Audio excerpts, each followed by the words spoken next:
और तोहरा में नहीं खे। काहे वो धरती चीर के निकली ना उगड़िया फर के निकली।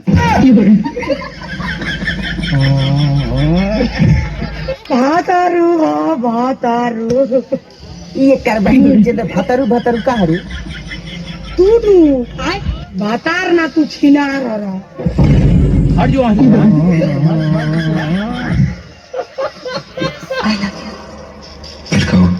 I love you. बारे हमारे भौजी I love you. I love you. I love you. I love. हट तोर माइक तो हमसे मजा करबू तो मारा बेटे उन्हें बिसुक जी बुआ बे तोर माइक ये तो बात समझ ना आवेला।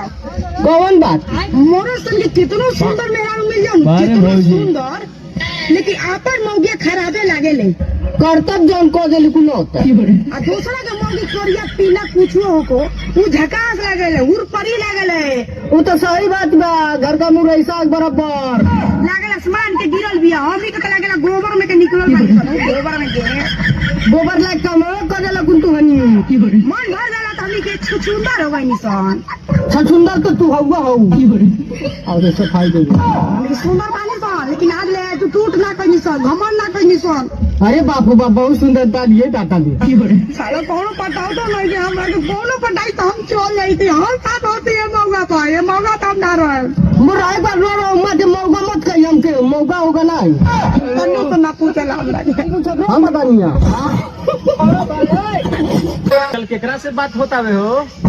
हम केकरा से बतियाओ तानी केकरा से नहीं की बतियाओ तोरा जैसे रंडी बानी हम काहे इतना बिकेल बड़ी रे बाग देखो ना इधर कीड़ा मार देला सो एक सेकंड मैंने हमरा में तो कीड़ा से मारवा लेली हमरा मादर चोद खाली वही सब में रहे